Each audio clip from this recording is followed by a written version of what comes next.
Hello, peeps. So, due to increased social proof, as in Andy and everybody else saying, get rid of the beard, I finally did it. It took stages, as you might have noticed. But what's happened now is it hides a multitude of sins, right? So, let's just come back. It was already there, but I couldn't see it before. So unlike a lot of people, some people, they can put on weight, lose weight, nobody really notices, With me, if I put on any weight whatsoever, straight to the face. So it's automatic for me anyway. And so I've decided, okay, that's it. Let's get back in on track. And you know how it is.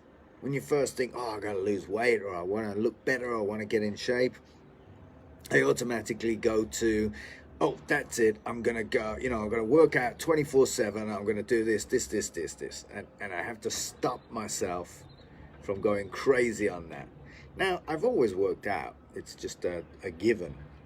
It's proof for me anyway that the working out is just, as I say, it's just a done deal. I personally enjoy working out, so that's easier for me. And for me, it's definitely what I'm eating, what I'm drinking, that sort of thing. And so rather than going crazy, and that's what I've done in the past, rather than going crazy and cutting everything off, because that's just not sustainable, what I'm going to do is really practice what I preach, which is absolutely getting in touch with my inner wisdom.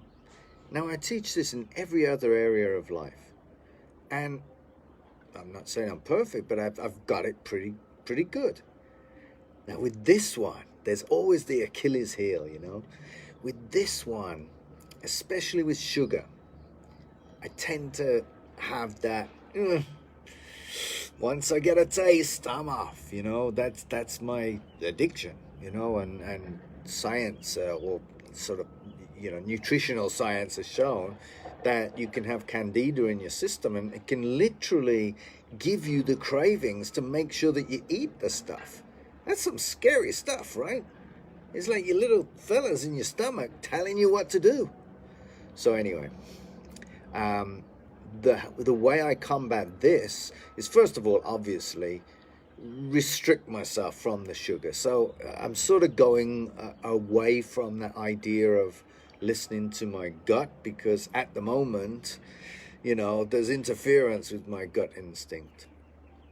But what I also do is intermittent fasting. I've spoken about this many times, but it really is my go-to. So I'm doing a window now, and you might think I'm crazy, and I don't advise this for anybody to do straight off the bat, is I'm doing a 4 till 7. 4 p.m. till 7 p.m. is my eating window, my feeding window. And I'm really just not being too concerned about what I eat, except, as I say, hand up, I have made one restriction, and that is cutting back on the sugar and the alcohol. But I don't drink alcohol in a week, but cutting back on the sugar, and I'm just going to see how it goes. So I'm just putting that out there. What's your method? What do you do? What do you think about that? Do you believe that you can rely on your gut instinct, or your instinct, let's say? You could say your heart. You don't need to rely on your gut instinct necessarily, because like I say, it could give you mixed signals. And then there's the emotional eating. How do we know whether we're eating, because we really need it, or because we're just emotional and we want to change our state? Well, that's why I love intermittent fasting, because it really starts to get me to tap into what my body's telling me. Am I really hungry? Or am I just bored? Or am I just, is it just a habit? That sort of thing. So let me know what happens with you, what you you decide to do. What's your go-to? Are you the type of person who couldn't care less and you just naturally eat and things work out? Or you might naturally eat and they don't work out, but you don't care. So whatever it is, let me know in the comments below and let's have a chat. All right, take care.